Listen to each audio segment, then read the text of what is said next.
Most people think that Jesus was killed for his religious teachings and his challenge to Judaic authority.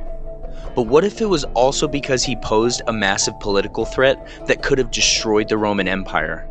The crucifixion wasn't just about faith, it was about power, money, and control in ways that will absolutely blow your mind. Welcome aboard Arnie's Brain Train, where we're about to take you on a time-traveling adventure through one of history's most misunderstood events. All of my sources that I'm using here today are listed in the description below, so you can dive even deeper into this incredible story.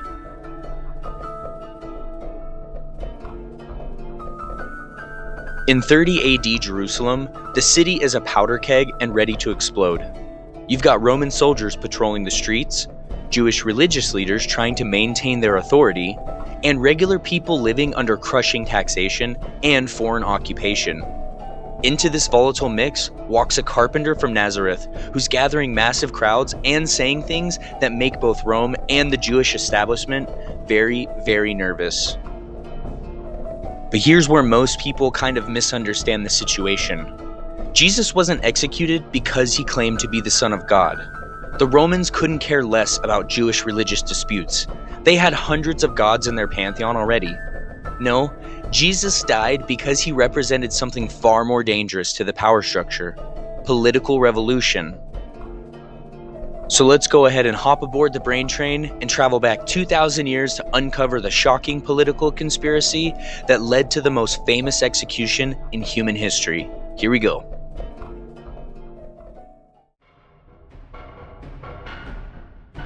To really understand why Rome wanted Jesus dead, you need to understand how the Roman Empire actually worked.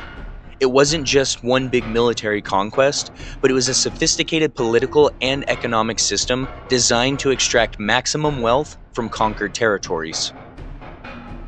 Judea was what historians call a client kingdom. Rome allowed local rulers to stay in power as long as they kept the peace and the tax money flowing. The Jewish historian Josephus tells us in his work Jewish Antiquities that the Romans collected approximately 600 talents of silver annually from Judea alone. That's roughly equivalent to $60 million in today's money, just from one small province. But here's the real key. This system only works if people stay quiet and pay their taxes. Any hint of rebellion, any charismatic leader gathering crowds, and any talk of a kingdom that wasn't Rome's, that was an immediate death sentence. The Romans had a zero-tolerance policy for potential rebels. They'd crucified thousands of Jewish revolutionaries over the decades, leaving their bodies hanging on crosses as warnings to anyone who dared challenge the Roman authority. Now imagine the position of Pontius Pilate, the Roman governor. Your job literally depends on keeping this one province quiet. Then suddenly, there's this guy from Nazareth drawing crowds of thousands, talking about a kingdom of heaven, and people are calling him King of the Jews. Even if you know he's talking about spiritual matters, the optics are absolutely terrible. Your career, and possibly your life, are on the line if Jerusalem erupts in revolt.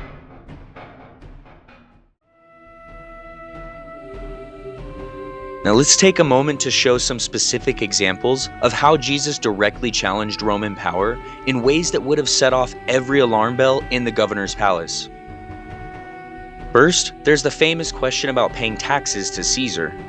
When the Pharisees tried to trap Jesus by asking whether Jews should pay Roman taxes, his response was genius, but also deeply subversive.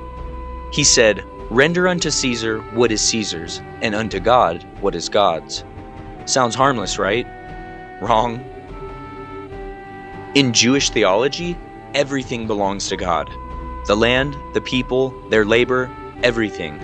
So when Jesus said to give God what is God's, he was essentially saying that Caesar had no legitimate claim to anything. This was revolutionary political theology wrapped in seemingly innocent language. Then there's the Sermon on the Mount, which sounds peaceful until you realize that it's a direct attack on Roman values. Blessed are the meek, for they shall inherit the earth. This was the exact opposite of Roman ideology, which glorified strength, conquest, and domination. Jesus was promising that the conquered would ultimately triumph over their conquerors, the Romans. Even more dangerous was Jesus' teaching about forgiveness and turning the other cheek. Roman law was built on the principle of retribution, an eye for an eye, violent punishment for crimes. Jesus was advocating for a completely different system of justice that would undermine the foundation of Roman legal authority.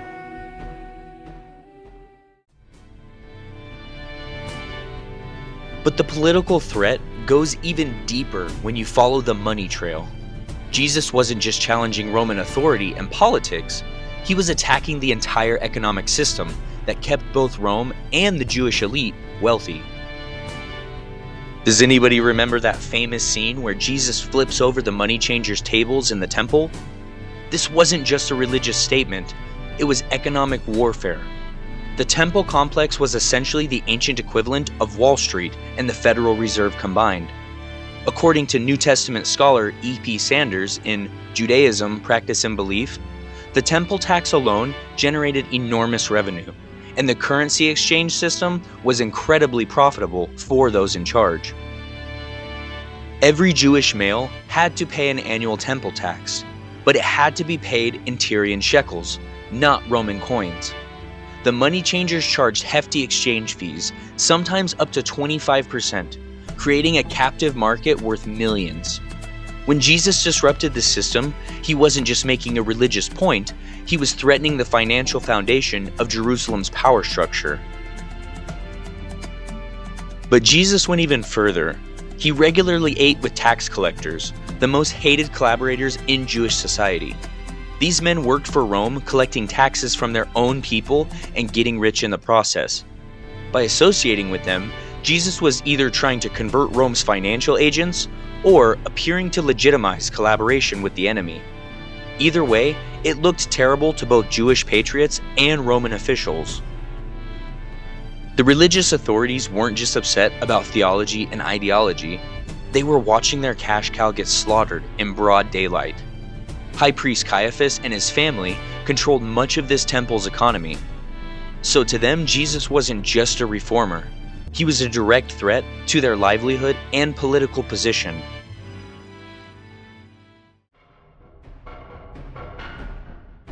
Now, it's only fair and intellectually honest to discuss why the Jewish religious establishment saw Jesus as an existential threat. This is crucial information to understand because it shows how religious and political power have always been intertwined. For better or for worse, this is a pattern that we still see around the world today. Jesus consistently challenged the authority of the Pharisees and the Sadducees in ways that went far beyond theological disagreements. When he healed people on the Sabbath, he wasn't just breaking religious law, he was publicly demonstrating that the religious authorities' interpretation of God's will was wrong. In a theocratic society, this was equivalent to challenging the government's legitimacy. Even more provocatively, Jesus claimed that he would forgive sins, something only God could do according to Jewish law. But in the temple system, forgiveness came through elaborate sacrificial rituals overseen by priests. If people could get forgiveness directly from Jesus, why did they need the temple system at all? He was essentially making the entire religious establishment obsolete.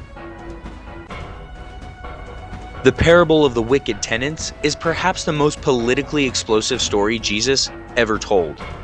He described tenants who killed the landlord's servants and son to steal his vineyard. The religious leaders immediately understood that they were the wicked tenants and Jesus was claiming to be the landlord's son. This wasn't just a theological claim, it was a direct accusation of murder and theft against the most powerful people in Jewish society. Jesus also consistently attacked the hypocrisy of religious leaders, calling them whitewashed tombs and vipers. In a society where religious authority and political authority were the same thing, these weren't just insults, they were acts of rebellion that undermined the entire social order.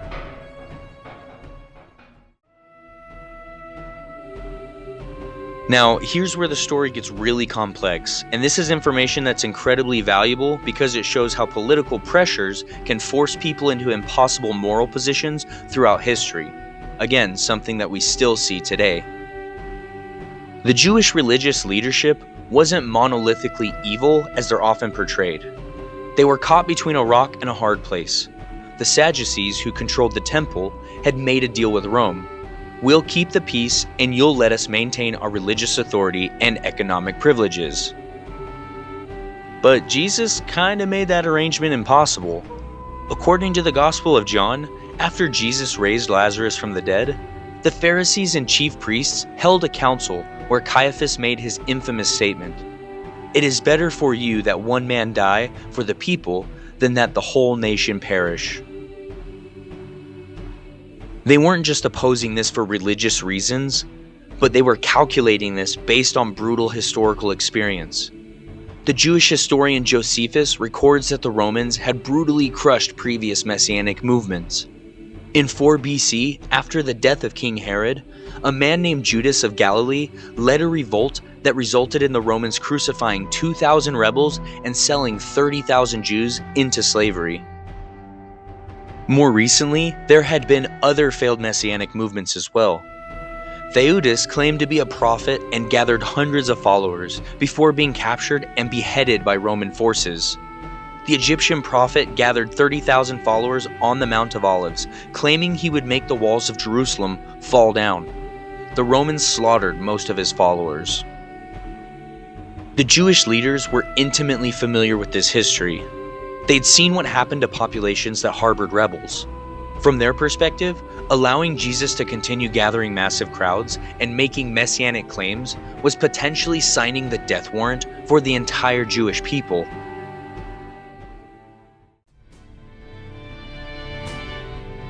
So if all these religious and political leaders opposed Jesus, why did so many regular people flock to him? The answer reveals everything about the social and economic conditions of first century Israel. At that time, most Jews were living under crushing oppression. They paid taxes to Rome, taxes to Herod, temple taxes, and various other fees and tributes. Some historians estimate that the total tax burden could reach 40 to 50% of a family's income. Archaeological evidence from sites like Sepphoris shows that while the elite lived in luxury with mosaic floors and imported goods, common people struggled in simple stone houses with dirt floors. But Jesus offered something revolutionary: hope. He stood up for the oppressed and directly criticized the wealthy elite. His parables consistently attacked the rich and powerful while promising that the last shall be first. The parable of Lazarus and the rich man showed a poor beggar being comforted in heaven while a wealthy man suffered in hell. The parable of the rich fool condemned a man for hoarding wealth while others suffered. This wasn't just spiritual comfort, it was social revolution wrapped in religious language. Jesus also performed the majority of his miracles for the poor and the marginalized. He healed lepers, the ultimate outcasts of society. He fed thousands of hungry people for free. He restored sight to beggars and mobility to disabled. These weren't just acts of compassion, but they were actually demonstrating an alternative social order where the needs of the poor took priority over the profits of the rich. The crowds who welcomed Jesus into Jerusalem with palm branches were celebrating more than a religious teacher. They were welcoming someone that they hoped might be their political liberator. The phrase Hosanna, which they shouted, literally translates to "save us" or "save us now."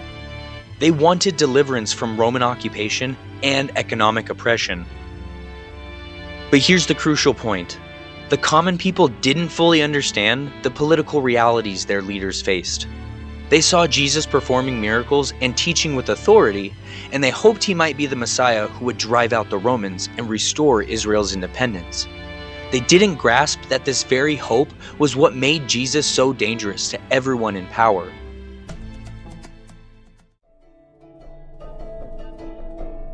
Many historians posit that all of these factors together created a perfect storm, a situation where Jesus' death became almost inevitable, regardless of anyone's individual intentions.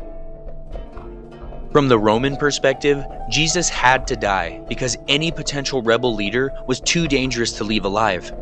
The Roman policy was simple: crush any hint of rebellion before it could spread. They'd learned from hard experience that charismatic leaders could spark revolts that took years and massive military resources to suppress. It was only 50 years previous that Spartacus himself had marched on Rome with an army of freed slaves. Now, from the Jewish leadership's perspective, Jesus had to die to prevent a catastrophic war with Rome that would destroy the Jewish people. They were thinking strategically about survival. Sacrifice one man to save the nation. It was a cold political calculation, but from their viewpoint, it was the only rational choice. From the crowd's perspective, they initially supported Jesus because they hoped he would save them. But when it became clear that he wouldn't lead a military rebellion against Rome, many turned against him. The same crowds that shouted Hosanna on Palm Sunday were shouting crucify him a few days later. Why? Because Jesus had failed to meet their political expectations. The trial before Pontius Pilate reveals this political calculation perfectly. According to the gospel accounts, Pilate found no fault with Jesus and tried to release him. But the crowd, manipulated by the religious leaders, demanded his crucifixion. Why? Because Pilate offered them a choice between Jesus and Barabbas. And Barabbas was exactly the kind of violent revolutionary that the crowd actually wanted. Here's the tragic irony of politics. Everyone got exactly what they feared. The Jewish leaders thought that killing Jesus would prevent war with Rome, but the Jewish-Roman wars broke out anyway in 66 AD, resulting in the destruction of Jerusalem and the temple in 70 AD, exactly what they were trying to prevent. By killing Jesus, they may have actually hastened the very catastrophe that they hoped to avoid.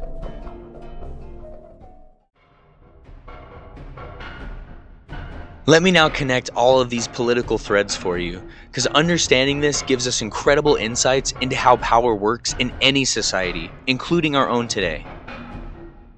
A very small part of why Jesus died was because of his religious teachings. It was more because he represented an existential threat to a complex web of political and economic interests. Every major action he took challenged the established order in ways that terrified those in power.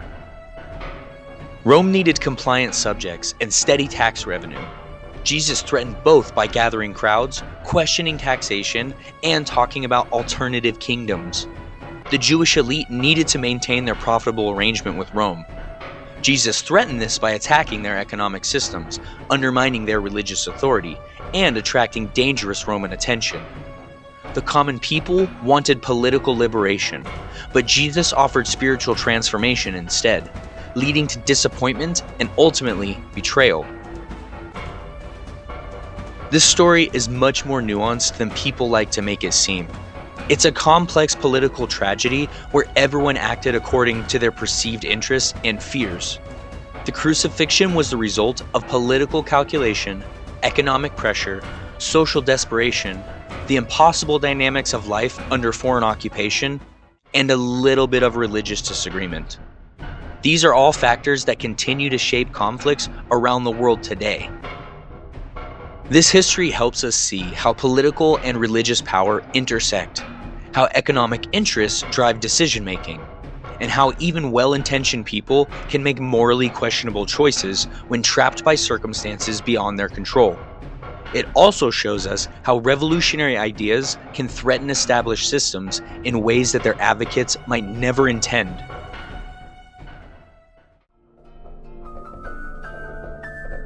The political conspiracy behind Jesus' death reveals timeless truths about power, money, and human nature that are just as relevant today as they were 2,000 years ago. And that's why this history matters. Thanks for joining me today on Arnie's Brain Train. If this blew your mind like it did mine, smash that like button and subscribe for more incredible journeys through history's biggest mysteries. Also, don't forget to check out all the sources I used in the description below. There's so much more to discover about this fascinating period of history. So, what other historical events do you think have hidden political dimensions? Drop your ideas in the comments below, and remember, the world isn't always this simple, but it's always this interesting. All aboard, and I'll see you there.